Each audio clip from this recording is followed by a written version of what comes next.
Hi, I'm Lorianne.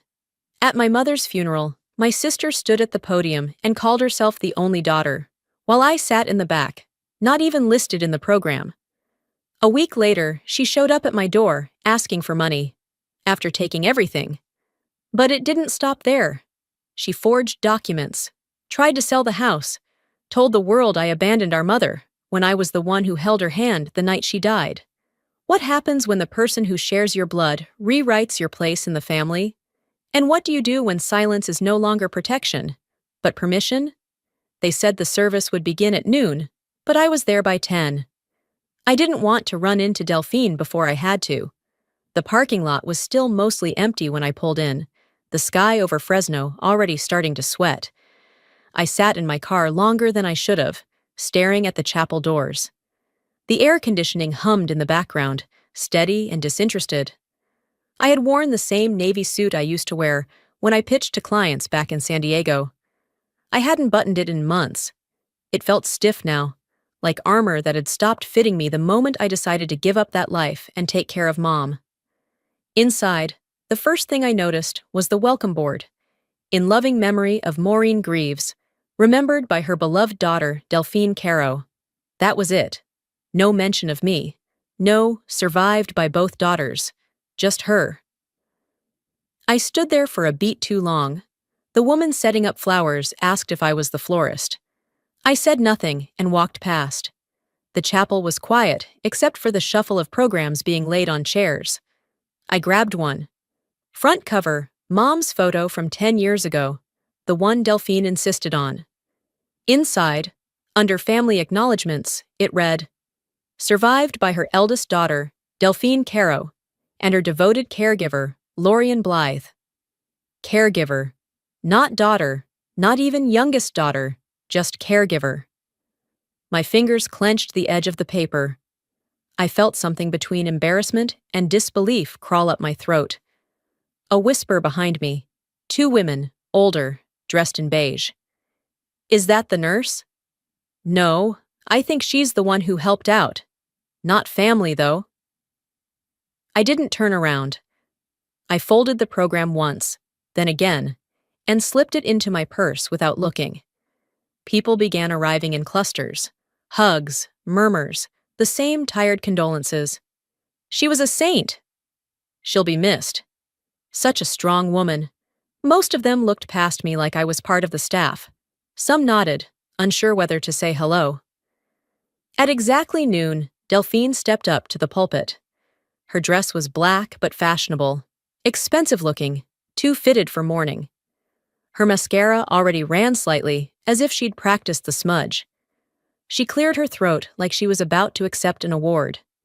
Thank you all for being here, she began, her voice just shaky enough to sound believable. Our mother, my mother, was the most loyal, most loving woman I've ever known.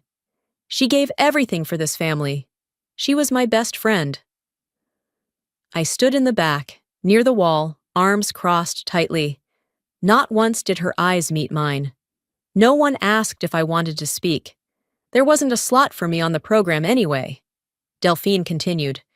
She told me, just a few weeks before she passed, that I was her rock, that I made her proud every single day. I could almost hear her rehearsing those lines in her bathroom mirror. The audience nodded. A few sniffles echoed down the pews. Someone even clapped once before stopping themselves. I looked down at my hands. The same hands that held a spoon to Mom's mouth when she couldn't lift a fork. The same hands that changed her bedding at 3 a.m. The same ones that signed her hospice documents when no one else would. I didn't cry. I didn't storm out. I walked calmly out the side aisle and into the empty hallway. My heels clicked against the tile with every step, but nobody noticed. I found a bench by the restroom door and sat. My palms were still open in my lap, fingers curled slightly, like they were remembering how it felt to hold hers during her last breath. I thought about the night she passed, how I stayed up with her till morning, how Delphine didn't even call until noon the next day. I didn't expect gratitude. Not really, but I didn't expect erasure either. After a while, I stood up, smoothed my skirt, and walked back into the chapel just as the slideshow started. Delphine had selected the photos: Mom's birthdays, holidays, vacations, but not a single one with me. If I was in the background, I was cropped. If I was smiling, the frame ended just before my shoulder. There she was, our mother, smiling on screen next to Delphine in picture after picture. A curated history, a version of our family where I didn't exist. And yet, there I was, alive, breathing, watching it unfold like I'd wandered into someone else's life. They clapped when the slideshow ended. Not a standing ovation, but enough. Enough for her. She erased me in front of a room full of people, and they clapped. The applause still rang faintly in my ears as I stepped into the guest hall. The lights here were dimmer, warmer. A shallow hum of conversation floated above the soft instrumental jazz, playing from a Bluetooth speaker someone had stashed near the gift table. Round tables were dressed in off-white linen, small plates of finger food arranged neatly. I knew every detail because I had paid for every last piece of it, down to the lemon wedges beside the iced tea. I wasn't in the room more than 2 minutes before the first woman, an aunt from my father's side, I think, wrapped me in a quick hug and said, "You must be Delphine's friend, right? You did such a beautiful job helping out." Helping out. I gave her a tight smile and nodded. I didn't correct her. By the third hug and fourth person calling me such a kind volunteer, I realized Delphine had made sure I'd be remembered the way she wanted me remembered, if at all. She'd always been clever about that. Let people think what they want, as long as she laid the breadcrumbs. Near the dessert table, 2 older cousins I barely recognized were chatting. "Delphine's been incredible," one said, picking at a deviled egg. "She told me she covered everything: flowers, food, even the chapel fee. That must have cost her a fortune." The other shook her head, mouth half full. "She's always been the responsible one. Remember how she planned Grandpa's 70th? Girl doesn't play around." I stayed behind a display of roses until their voices faded. My fingers curled around the clutch bag I held, nails digging in through the fabric. I didn't need to look at my banking app. I already knew the final number: $15,168. No one else had paid a dime. Delphine hadn't held a job in almost 3 years. I moved toward the tribute table. The centerpiece was a framed photograph propped up by a brass easel, one I hadn't seen before. It was Mom's last birthday. I'd taken the picture myself. I stepped closer. She and Delphine were seated side by side, smiling. The cake sat in front of them, candles still lit. But something was off. I wasn't there. I remembered that night clearly. I sat across from them. I took the picture on my phone. I should have been visible in the mirror behind them, but in this version, the mirror was just reflectionless glare. I leaned in. The crop was precise, clean. I hadn't just been cut. I'd been replaced by blank space. "She edited me out," I said under my breath. And for the first time that day, I didn't feel grief. I didn't even feel sad. I felt cold. I turned and made my way across the room. Delphine stood near the wine table, surrounded by a cluster of guests, all smiling too much. Her voice was light, like she didn't have a care in the world. As I passed behind her, I paused just long enough to say, without looking at her, "Nice edit. Really subtle." She didn't turn, just lifted her glass, took a sip, and said, "Some of us were meant to be remembered." There it was again, that tone. Like she wasn't just claiming space, she was reclaiming history. I didn't reply. Not there. Not in front of everyone. I kept walking until I found the corner by the windows, away from the buzz and the soft music and the pretend morning. I looked out at the garden where they'd planted a new dogwood tree in Mom's honor. Delphine had ordered the plaque. It read, "In memory of Maureen Greaves, loved deeply by her daughter Delphine. Just Delphine." She didn't just steal the spotlight. She erased my place in the family story. After the last of the guests trickled out, I found myself in the back hallway again, my shoes finally silent against the carpet. The reception was over, but my mind wouldn't stop pacing. That final insult, Her name on the plaque, just hers, clung to me like smoke. It wasn't about sharing the moment. It was about being deliberately left out of it. I sat in the guest lounge beside the chapel, where the flowers had been gathered up and the last tray of sandwiches sat wilting. The air felt different there, less performative, more still. I pulled my phone from my purse, not to scroll, but to open the image I'd been keeping. A photo of a page, really. Mom's hospice schedule. My name filled every line. And in the middle of that page, there was Delphine's name, once, crossed out in my mother's own handwriting. I let my finger rest on that mark for a few seconds. Then, I looked up at the ceiling and closed my eyes. 3 weeks earlier, the house had been quieter than usual, the kind of quiet that carried weight. It was late, maybe close to 1 in the morning, when I heard her voice. Faint, like it barely cleared her lips. Lo? I was in the kitchen, still in my robe, stirring soup over the stove. I'd made a habit of prepping something warm for her in the middle of the night. She couldn't eat much, but the ritual mattered. It helped us both pretend the end wasn't quite here yet. I set the ladle down, wiped my hands on the towel at my hip, and walked down the hallway. The house creaked gently with age, as if holding its breath. She was propped up on the adjustable bed, the lamp casting a soft yellow pool across her frail frame. Her eyes were clearer than usual, but her skin looked thinner somehow, more transparent. I didn't think you were awake, I said gently. I can't sleep. She smiled weakly. My thoughts are louder than the oxygen machine. I pulled the blanket up around her shoulders and sat beside her. Her hand reached for mine, fingers cold, unsteady. I've been thinking, she said, voice almost brittle, about how I raised you two, and where I got it wrong. You don't need to go into all that now, Mom. I do, because you need to hear it from me, not through court papers. She squeezed my hand, or tried to. I let Delphine talk louder than you ever cried. I believed what I wanted to believe about her, that she was struggling, not selfish, that she meant well, even when she didn't show up. I didn't say anything, not yet. I let her keep going. I changed the will, a couple of months ago. Constance helped me file everything. It's legal, final. Her eyes flicked up, searching mine. You're the only one who showed up, Lo, not just at the end. You were here for all the hard parts. You saw me when I wasn't anything close to strong or proud. That's what matters. Not who I gave birth to first, not who posted more photos online. The silence that followed wasn't awkward.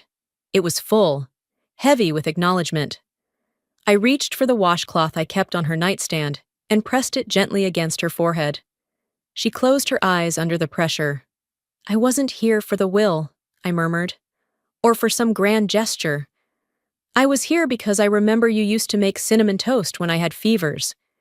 You'd bring it to my bed with ginger ale and sit with me till I fell asleep. She opened her eyes again, glassy now. I wasn't always good to you, she whispered, but I see you now. I need you to promise me something. Okay. Promise me you won't let her rewrite this. Not the will, not the truth.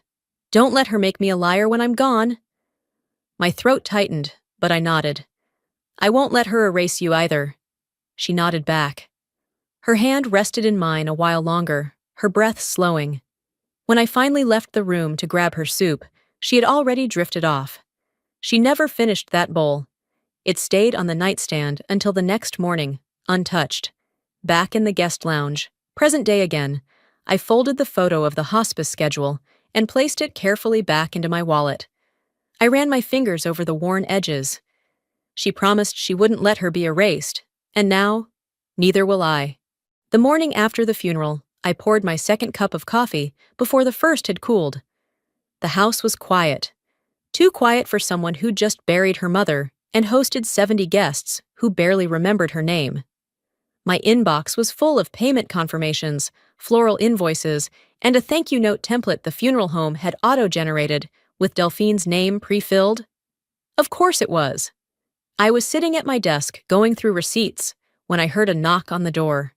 Not a buzz or a doorbell chime, just 3 firm raps. That rhythm that says, I didn't call first because I don't care.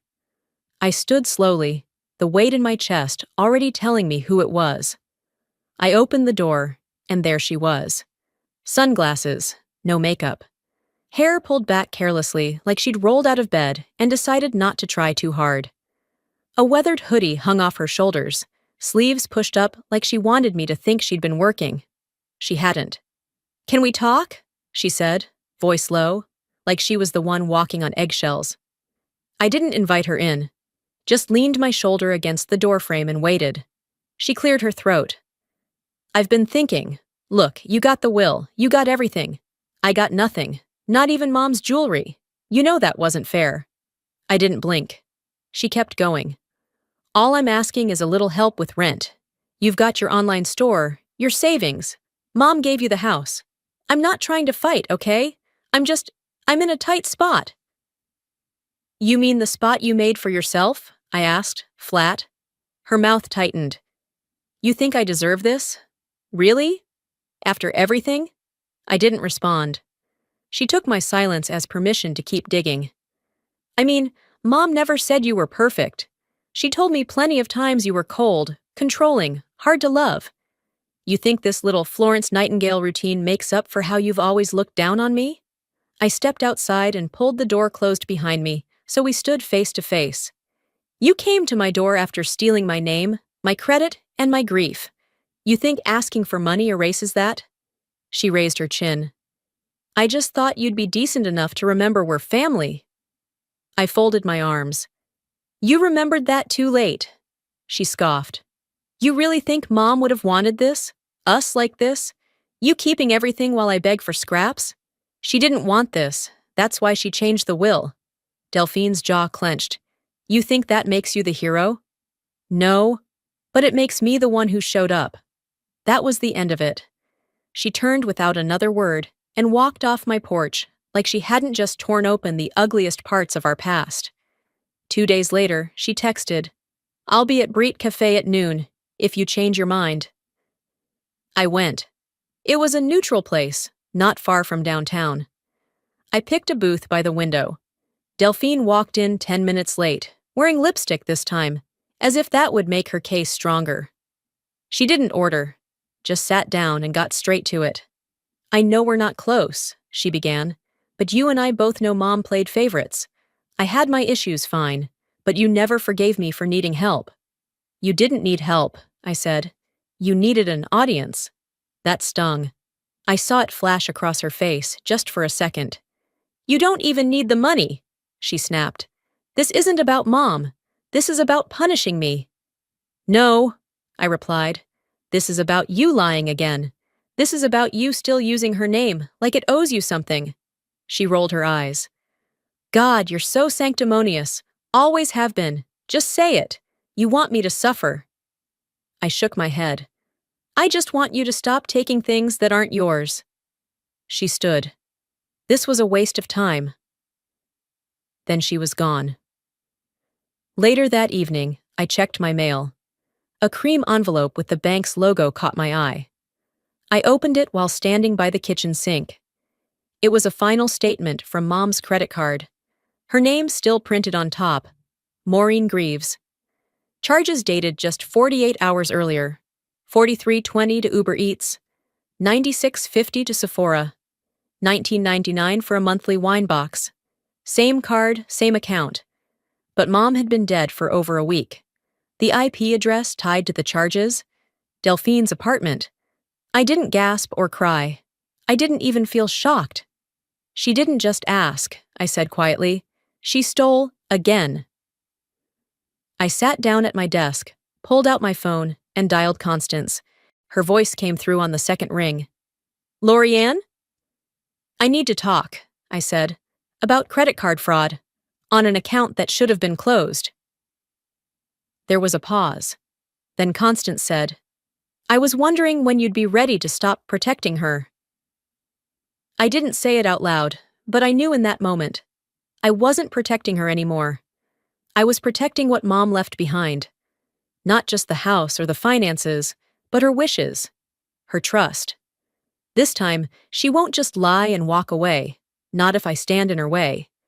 2 days after I called Constance, I woke up to a ping from my phone that didn't feel like any other notification. It wasn't a message or email. It was a live video alert.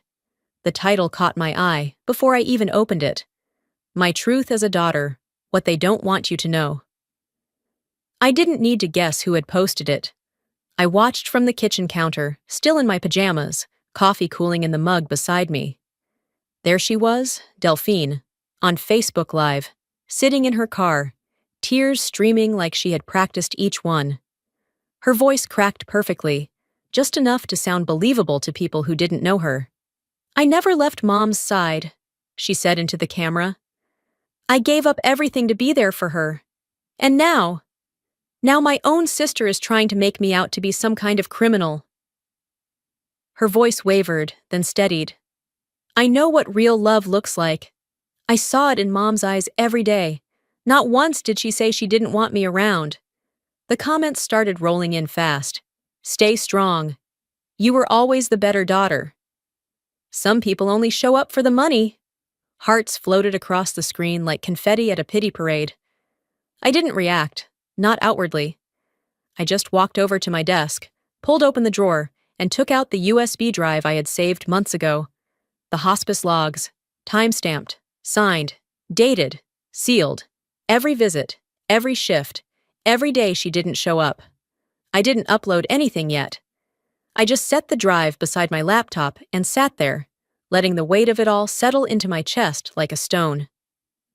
Later that afternoon, I checked the Facebook group my neighbor had added me to last year, Fresno Families United. I hadn't opened it in months. This time, the posts were waiting for me. "Anyone else uncomfortable with how the younger daughter handled the memorial? I heard she didn't even arrive on time to the funeral. So disrespectful. My cousin worked at the care center, said she was cold to everyone, especially her mom." I stared at the screen.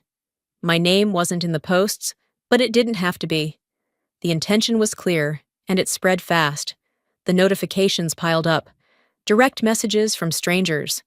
One said, "God sees everything, even if the courts don't." Another, "If my mom died, I wouldn't be so smug."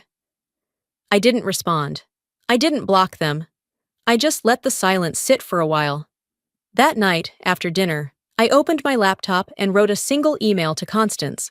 No intro, no fluff, just attachments, hospice rotation schedule, medical invoices, a log of every visitor, proof that Delphine's name never appeared in the final 90 days, and one sentence, "I'm ready to defend my truth."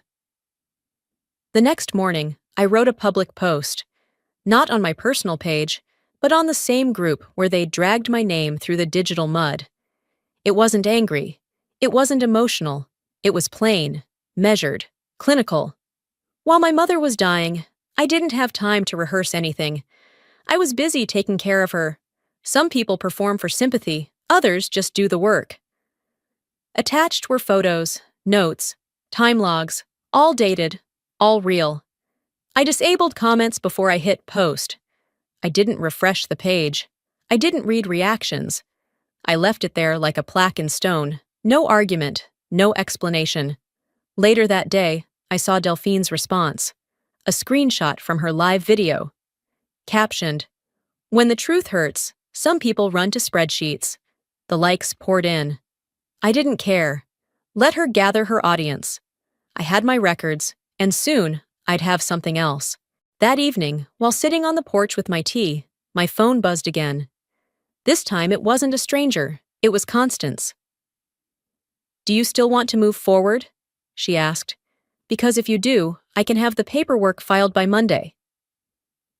I looked out at the street, quiet, dusky, the day cooling into something calm. "Yes," I said. She wanted attention. Now she'll have all eyes on her in court.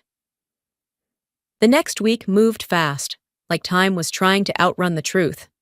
I stayed off social media, stayed off group chats, stayed off anything that echoed Delphine's voice, but what I didn't stay off was official channels. I watched the case build from my laptop, page by page, timestamp by timestamp, like stacking bricks around a house that had been left open too long. It was Thursday morning when I got the alert. An automatic email from the county clerk's office. Property transfer request. Filed under Maureen Greaves. I clicked, scrolled, and there it was. Filed under Delphine's name. Marked as sold. The date of sale, 2 days ago. The buyer, listed as a private cash party. The seller's signature? Maureen's. I stared at that signature for a long time. I knew every curl of Mom's writing. This wasn't hers. It was similar, but off. Slanted wrong, looped too smooth. Like someone had practiced. Delphine had only ever seen Mom's signature once. I remembered clearly. It was on a tax return Mom had asked me to help with 2 years ago. Delphine had hovered, asked about a refund she wasn't entitled to, watched as Mom signed at the bottom. It hit me then, not just the gall, but the plan. She'd been waiting to use that moment for something like this. I printed the documents. Then I called Constance. We met the next morning in her office. She had already pulled the file before I arrived. When I walked in, she motioned to a chair and placed a thick binder between us. "Brace yourself," she said. "I've been holding on to this since before your mother passed." She opened the binder. Inside were 3 key documents. The first, an updated will, notarized, naming me as the sole legal beneficiary. No split, no shared ownership, just my name. The second, a log signed by a third-party notary, proof of the meeting, the time, the state of mind. No coercion, no confusion. The third, a sealed envelope, my name on the front, Mom's handwriting. I stared at it for a few seconds before picking it up. I broke the seal. "To the one who stayed when staying cost everything," it began. My hands didn't shake, but my throat tightened as I read. "I know this isn't a prize," the letter went on, "but it's a way to say I saw you, even when I didn't always act like it. You earned more than a house. You earned peace, and I want to give you as much of it as I can." I folded the letter neatly and tucked it into my purse. Constance cleared her throat. "Now," she said, tapping the folder, "you want to press forward with fraud, or hold this back for leverage?" "I want her exposed," I said quietly. "No more soft landings." Constance nodded. "Then we'll file under both estate fraud and identity misrepresentation. And when the house listing goes public, because she will try again, we'll have everything in place." That afternoon, I sat with a probate attorney, filed the fraud report, and submitted copies of the forged documents, my mother's signature samples, and the Facebook harassment archive. Everything Delphine had touched, twisted, or tampered with was now evidence. By Monday morning, Delphine had been served. I didn't call her. I didn't respond to the voicemails. But I saw her panic online, passive-aggressive status updates, vague posts like, "Some people forget who family really is," and "I never asked for much, just not to be erased." She always had a flair for victimhood. I spent the next day cleaning the house. The kind of cleaning where you throw out things you didn't realize you'd been holding on to. Pill bottles with expired prescriptions, a shawl that still faintly smelled like Vicks, hospital forms crumpled at the bottom of drawers. I didn't cry. I didn't linger. I just made space. By sunset, I was out in the yard, watering the rosebush Mom used to sit beside every spring. I looked up at the windows of the house. This house she wanted to leave to someone who wouldn't turn it into a transaction. I whispered, "It's not revenge, it's restoration." And I meant it. This wasn't about punishing Delphine anymore. This was about correcting the record, about honoring the woman who, at the end, had seen things clearly, even if it had taken too long. She used lies to take what wasn't hers. Now the truth will take it back. 3 days passed after the summons had been served. Long enough for the shock to wear off, but not long enough for Delphine to sit with it. That morning, while making labels for shipping orders in the kitchen, I noticed my dashboard was acting strange. At first, it was a handful of refund requests, nothing that raised a flag. But by noon, they came in waves. Canceled orders, strange usernames with no history, multiple chargebacks logged within hours. I clicked through messages. They weren't about product defects. They weren't even from real buyers. They read like a coordinated attack. Liar. You steal from the dead. Scamming people under your mother's name? Classy. My heart didn't race. I'd learned by now to go still before reacting. I cross-referenced the complaint emails with the spam tracker Constance had once told me about. The source? An IP linked to an old domain, delphinecarowrites.com, her defunct blog from 2018. She hadn't posted in years, but apparently the login still worked. By evening, Etsy had flagged my store. They'd pause my payouts for manual review, pending verification, so that's how she wanted to play it. The next morning, a neighbor sent me a text with a screenshot. Hey, thought you might want to know. Your house is on Craigslist, again. I followed the link. My stomach turned. A full listing. Charming 3-bedroom bungalow, cash only, no agents, serious buyers only. Priced at $89,000. Laughable. The market value was double that. But it wasn't the price that hit me. It was the contact number. I recognized it. Jaren's prepaid phone, Delphine's son. I called the number. It rang twice, then straight to voicemail. Hi, this is Jay. Can't pick up. Text me. I didn't text. I called the city records office instead. As expected, no legitimate sale had been filed. No MLS listing. No permission to sell. She wasn't trying to sell the house. She was trying to make it look unstable.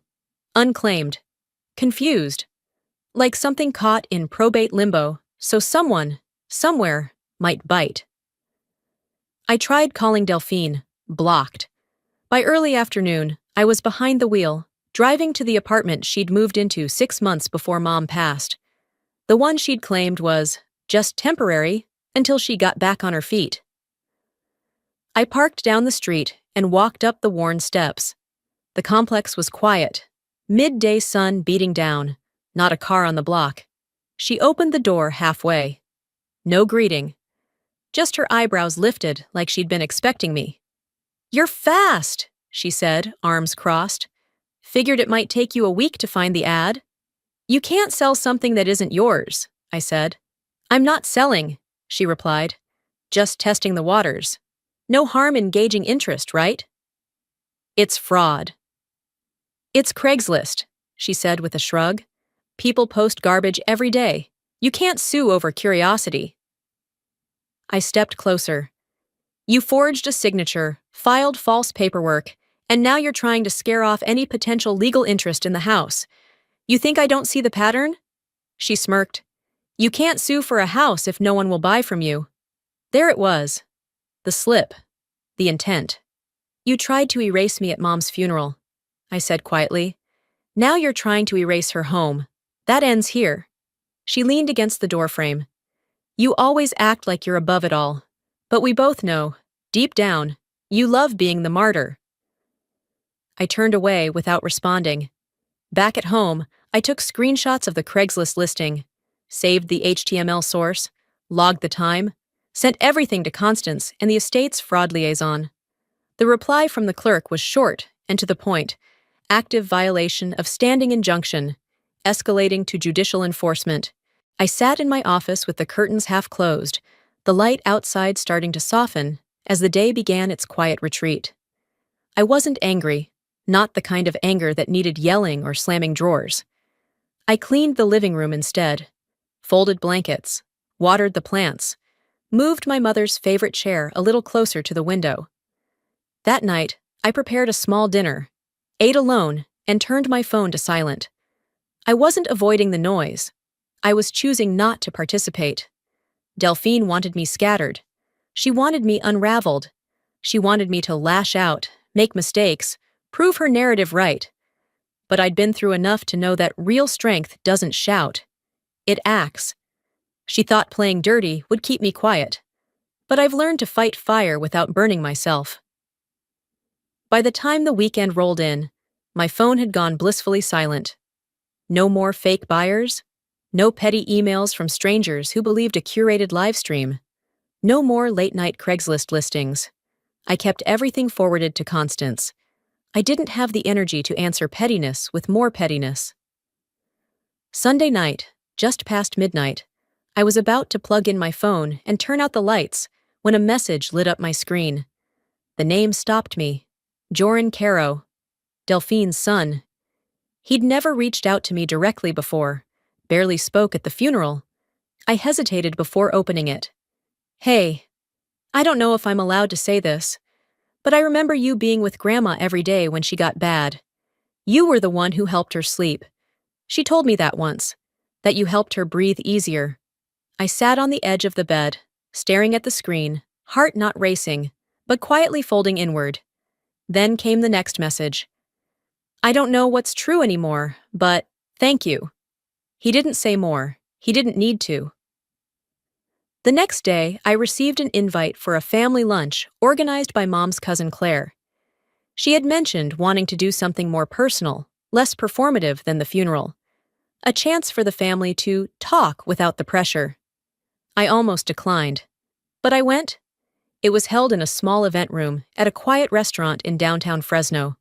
White tablecloths, pre-printed menus, a simple photo of Mom framed by the door, this time with no edits. Just her. Laughing. Wrinkles visible, makeup slightly smudged. Real. I walked in 5 minutes early and was greeted by polite nods and half hugs. Claire came over and squeezed my shoulder. I'm glad you came, she said softly. Delphine showed up 20 minutes late, wearing heels and a smug expression. She made her rounds quickly, smiling, laughing too loudly, correcting people who didn't recall details quite right.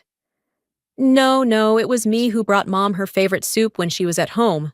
Lorian had work that day, I think. I didn't interrupt. I just watched. We sat through lunch, chicken marsala and iced tea, when the conversation turned toward Mom's final months. A few people said the usual. She had such strength, or she never complained. And then the room quieted. A voice at the far end of the table broke the lull. Aunt Melba. She hadn't spoken much all lunch. She was in her 70s now, sharp as ever, and didn't bother with pleasantries. She stood, slowly, and rested her hands on the back of her chair. I want to say something, she said, before anyone else spins this story into something it's not. Delphine's fork stopped mid-air. I visited Maureen often, not every day, but enough, and we talked. More than you might think. She looked directly at Delphine. She told me, months before she passed, my younger daughter is my witness. If anything's left of me, it's her. A silence spread like spilled wine. She said Lorian was the one who saw her, Aunt Melba continued. Saw her in pain, saw her fears, saw her truth. Not because she had to, but because she chose to. Delphine didn't speak. Her face drained of color. Someone at the table, maybe Cousin Rachel, murmured under her breath. We always wondered why Delphine didn't visit. The weight of the room shifted. Conversations became fragmented. Delphine left her seat. No scene, no comment.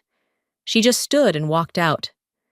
Joren followed her silently, not meeting anyone's eyes. I stayed. Afterward, I walked the few blocks home alone. The sky was clear, just warm enough to carry the scent of spring. I passed a small florist's cart outside a corner market. The lilies caught my eye, bright white, just beginning to open. I almost bought them, but instead, I kept walking. At the cemetery gate, I stopped, reached into my purse, and pulled out the folded note I'd written earlier that week. I taped it to the gate softly, right below the bronze nameplate. You're not gone. You're just no longer in her shadow. And I meant it. For the first time, I felt no need to prove anything. Not to the family, not to the town, not even to myself. The record was correcting itself, organically, word by word, from people who had seen things unfold. It wasn't justice yet, but it was beginning. One more step, and the story she wrote about me would finally be undone. In court, in record, and in memory. The courthouse hallway smelled like freshly waxed tile and faint printer ink. I sat on the wooden bench outside Department 9B, hands resting on my lap, fingers still. Constance sat beside me, flipping through a file she had already memorized. Across the hall, the door creaked, and Delphine stepped out, alone. No attorney, no folder, just her purse and sunglasses, even though we were indoors. She glanced my way, but I didn't meet her eyes. I looked up instead, toward the ceiling, toward nothing in particular. Maybe toward Mom. The bailiff called us in. The room was nearly empty, no jury, just a judge, a clerk, and 2 witnesses who wouldn't need to speak. It was procedural. Clean. But my heart moved slow in my chest, like it knew what this meant. The judge's tone was steady, firm, without edge. He spoke as if he'd seen this 100 times and knew exactly how it would end before it even started. This court upholds the validity of the 2023 revised will. All assets named within are to be transferred to Ms. Lorian Blythe. The estate is settled. Court adjourned. That was it. I heard Constance whisper, "It's done." I stood, not fast, just enough to feel it in my knees. I walked out without looking back. I didn't need to. Outside, reporters waited.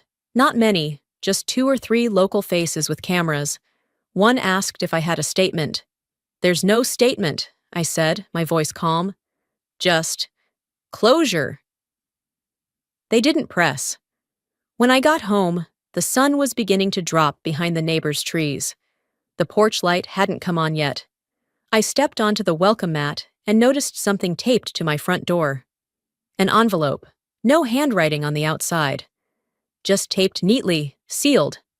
I opened it inside at the kitchen table. A photo. It was the original from Mom's last birthday, the one Delphine had cropped for the funeral. But this was the full image. All 3 of us. Mom in the middle, me on one side, Delphine on the other. I had taken that picture with the timer and balanced the phone on a napkin dispenser. There was no note inside the envelope, nothing written on the back, just the photo. I didn't cry, I didn't frame it. I placed it in the drawer with Mom's last letter and closed it gently. The next few days were quiet. Too quiet, maybe. But not in a haunting way, more like a room that had been cleaned after guests overstayed their welcome. A text from a mutual acquaintance came through the following Friday. "Did you hear? Delphine got evicted. Joran's living with his dad now. She started a GoFundMe, but no one's donating." I didn't respond. The following Sunday, I bought lilies from the same florist stand I had passed a dozen times without stopping. I walked to the cemetery just after noon. It was warm but not hot, and the air held that kind of stillness you only get in spring when everything is beginning again. I knelt at Mom's grave, brushed away some dried leaves, and placed the lilies in the holder at the base of the stone. I didn't speak, not out loud. I just taped a new note behind the headstone, tucked low enough that only I would know it was there. "You chose me when it mattered, that's enough." And it was.